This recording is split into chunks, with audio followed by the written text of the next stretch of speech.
스바냐 2장 4절에서 15절 말씀 우리 천천히 같이 함께 읽겠습니다.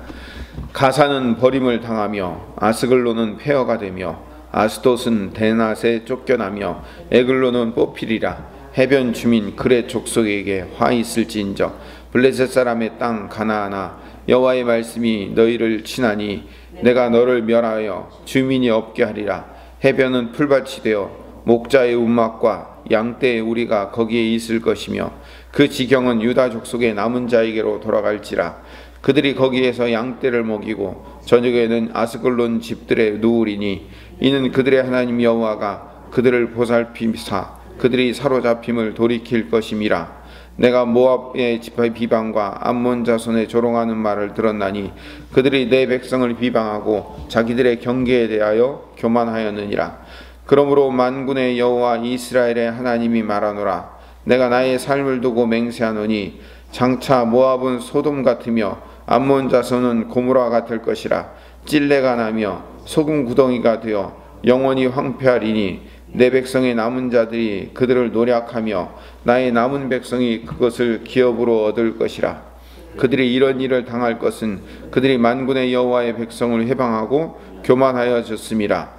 여호와가 그들에게 두렵게 되어서 세상의 모든 신을 세약하게 하리니 이방의 모든 해변 사람들이 각각 자기 처소에서 여호와께 경배하리라. 구스 사람들아 너희도 내 칼에 죽임을 당하리라. 여호와가 북쪽을 향하여 손을 펴서 아수르를 멸하며 니느웨를 황폐하게 하여 사막같이 메마르게 하리니 각종 짐승이 그 가운데 때로 누울 것이며 당아와 고슴도치가 그 기둥 꼭대기에 깃들이고 그것들이 창에서 울 것이며 문턱이 적막하리니 백향목으로 지은 것이 벗겨졌음이라. 이는 기쁜 성이라 염려 없이 거주하며 마음속에 이르기를 오직 나만 있고 나 외에는 다른 이가 없다 하더니 어찌 이와 같이 황폐하여 들짐승이 엎드릴 곳이 되었는고 지나가는 자마다 비웃으며 손을 흔들리로다. 아멘. 스바냐 1장에서 하나님께서 우상 숭배를 하고 또 정의와 공의를 행하지 않는 남유다를 포함한 모든 세상을, 온 세상이라고 하죠. 온 세상을 심판하겠다고 스바냐에게 말씀하셨습니다. 이제 그 날이 바로 여호와의 날입니다. 그래서 스바냐 1장의 이야기는 여호와의 날, 여호와의 날 온 백성의 죄로 말미암아 다 심판하시겠다. 이 여호와의 날이 나중에 요한계시록에 가서 종말의 날, 그날이라고 부르는 날로 바뀌게 됩니다. 그 심판의 날에는 1장 후반절에 보면 당신의 백성인 남유다가 심판받을 뿐만 아니라 남유다, 그러니까 1장 후반부에 가면 당신의 백성인 이 남유다와도 같이 심판을 받는 거죠. 그러면 당신의 백성만 심판받습니까? 아니죠. 그 주변에 있는 이스라엘 백성들도 다 그 이스라엘 주변에 있는 이방 나라들도 다 심판을 받게 되는 거예요. 그러니까 오늘 본문 2장 4절에서 15장까지 이야기는 하나님의 백성만 심판을 받는 것이 아니라 하나님의 백성이 심판받으면 나머지 주변에 있는 이방 민족들은 더 큰 심판을 받게 되겠죠. 그 심판의 이야기를 하고 있는 겁니다. 오늘 4절로 다시 가봅시다. 2장 4절 위에 제목이 쓰여져 있죠. 뭐라고 쓰여져 있습니까? 이스라엘 이웃 나라들이 받을 벌이죠. 그래서 4절부터 15절까지의 말씀은 이스라엘 이웃 나라들, 남유다 이웃 나라들이 받을 벌에 대한 설명을 하고 있는 겁니다. 세 부분으로 나뉩니다. 4절부터 7절까지는 남유다를 기준으로 해서 동쪽인 블레셋이 받을 심판, 8절에서 11절은 유다의 서쪽인 모압과 암몬이 받을 심판, 12절부터 15절까지는 유다의 남쪽인 구스와 유다의 북쪽인 아수르가 받을 심판에 대해서 설명을 합니다. 먼저 4절부터 7절까지 블레셋에 대한 심판입니다. 보통 이렇게 심판을 선언할 때는 왜 심판을 받을 수밖에 없는가에 대한 이유를 먼저 설명을 해요. 근데 앞부분에는요, 그 블레셋이 왜 심판받는가에 대한 그 구체적인 이유를 설명하지를 않습니다. 왜 이유를 설명하지 않냐면 블레셋이 심판받을 이유가 없어서가 아니라 그들이 말하지 않아도 심판을 받을 수밖에 없는 죄인이라는 것을 누구나 다 알기 때문에, 이스라엘 백성들은 다 알기 때문에 그렇게 얘기를 하는 거예요. 이스라엘 백성들을 끊임없이 괴롭히고 정치적으로 지배하고 경제적으로 착취하고 종교적으로 우상을 심어서 타락시키고 몇백 년 동안 이스라엘을 가장 괴롭혔던 나라들 중에 하나가 누구예요? 블레셋이잖아요. 그래서 그 블레셋을 심판하는 거예요. 4절에 보면 가사는 버림을 당하고 아스글론은 폐허가 되며 아스돗은 데낫에 쫓겨나고 에그로는 뽑히게 되고 또 해변 주민 그렛 족속에겐 화가 있을 것이다 라고 얘기했는데, 이 블레셋의 5 도시가 대표적인 블레셋의 도시 국가예요. 그러니까 이 블레셋이라는 나라는 한 나라가 아니에요. 사실은 5개의 도시 국가가 연합된 나라가 블레셋이에요. 재미있는 거 알려드릴게요. 여러분, 다윗이 골리앗을 물리치기 위해서 그 조약돌을 몇 개 가지고 갔어요. 성경에 분명히 나오는데 돌 5개를 가지고 나갔다고 그랬어요. 그렇죠? 성경에 이거 돌 5개가 뭘 의미하냐면 블레셋의 5 도시를 의미하는 거예요. 이스라엘 사람들은 지금도 그렇게 성경을 해석하고 있어요. 유대인들은 조약돌 5개가 5 도시 국가를 이길 것이라는 그 의미를 상징하고 있는 겁니다. 그 5 블레셋 도시 국가들이 하나님 앞에 심판을 받게 되는데, 7절에 유다 족속의 남은 자들에게 돌아갈 것이라는 거예요. 6절에 보면 해변이 풀밭이 되고 목자의 운막과 양떼의 우리를 하나님이 도로 빼앗아서 이스라엘 백성들에게, 유다 백성들에게 도로 주실 거라고, 그래서 하나님이 유다 백성을 다시 회복시킬 거라고 말씀하시는 거예요. 그래서 유다 족속이 블레셋 땅을 다시 차지하게 될 것이고, 하나님께서 남은 자들을 보살펴 주시고 바벨론으로 사로잡혀 갔던 자들을 돌이키셔서 자유와 회복을 주실 것을 약속하는 거예요. 그래서 이 7절 말씀이 굉장히 중요해요. 스바냐에서. 왜냐하면 다시 회복시킬, 그 온 세상을 심판하는 여호와의 날이 있음에도 불구하고 하나님은 회복을 주실 것이다. 특히 누구에게요? 남은 자들에게. 이 남은 자라는 이야기가 이사야에서부터 계속 나오죠. 하나님의 선택된 백성을 의미하는 거죠. 어제 2장 3절에서 본 것처럼 하나님은 당신의 백성들 중에서 남은 자를 회복시킬 거라고 말씀하셔요. 그걸 블레셋 심판에서도 계속 반복을 하고 있는 겁니다. 8절에서 11절 말씀 봅시다. 8절에서 11절 말씀은 모압과 암몬이 심판을 받는 거예요. 이 모압과 암몬은 왜 심판을 받냐면, 하나님의 백성을 비방하고 경계에 대해서 교만했다는 얘기는 뭐냐면, 경계를 넘어서 하나님이 정해주신 그 경계선을 넘어서 남유다를 마음껏 침공했다, 이런 의미를 그런 의미예요.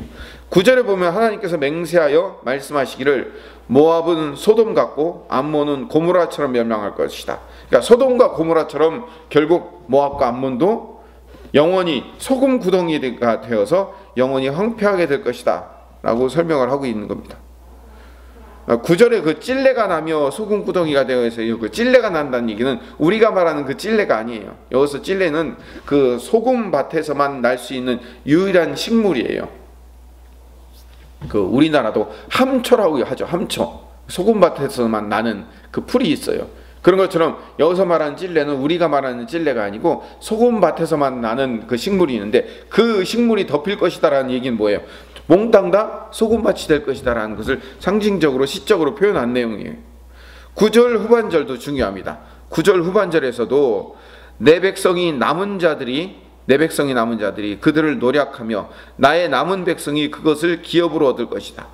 그 소금밭으로 남아있는 그 땅을 하나님의 남은 백성들이 차지할 것이다 라고 하나님이 회복을 말씀하시는 거죠. 그리고 그들이 멸망할 수밖에 없는 이유, 그 모압과 암몬이 멸망할 수밖에 없는 이유를 10절 11절에 설명하고 있는데, 하나님의 백성들을 해방하고 그 일로 교만해졌기 때문에 그런 거예요. 8절하고 10절에 반복해서 교만을 설명하고 있어요. 하나님이 교만을 싫어하시잖아요. 하나님은 이방인 심판으로 결국 세상의 모든 신들을 부수고 여호와 하나님을 경배하게 만드시려는 하나님의 크신 계획이 있다는 사실을 10절과 11절에 설명을 하고 있습니다. 마지막 이제 12절부터 15절까지의 말씀은 남쪽 구스와 북쪽 아수르에 대한 심판입니다. 남쪽은 애굽이죠. 애굽이 남쪽의 대표 나라이고, 구스라는 나라는 에티오피아인데, 지금 에티오피아인데, 구스라는 나라는 그렇게 큰 나라가 아닌데 왜 남쪽의 대표를 구스로 했는지는 저도 잘 모르겠습니다만, 남쪽 그 대표를 구스로, 북쪽을 아수르로 정해서 심판한다고 말씀하고 있습니다. 특히 13절에 보면 아수르와 그의 수도인 니느웨를 멸망시킬 것을 이야기하면서 14절까지 계속해서 설명을 해요. 그 아수르와 그 수도 니느웨에 대한 멸망 이야기는 이미 지난번에 미가서, 특히 나훔서에서 아주 진리도록 제가 강조했기 때문에 이 부분 넘어가도록 하겠습니다. 15절에도 그 니느웨가, 그러니까 아수르의 수도인 이 니느웨가 멸망할 수밖에 없는 이유를 설명하는데요. 15절 봅시다. 이는 기쁜 성이라. 자기들 그 니느웨라는 성이 기쁜 성이라는 거예요.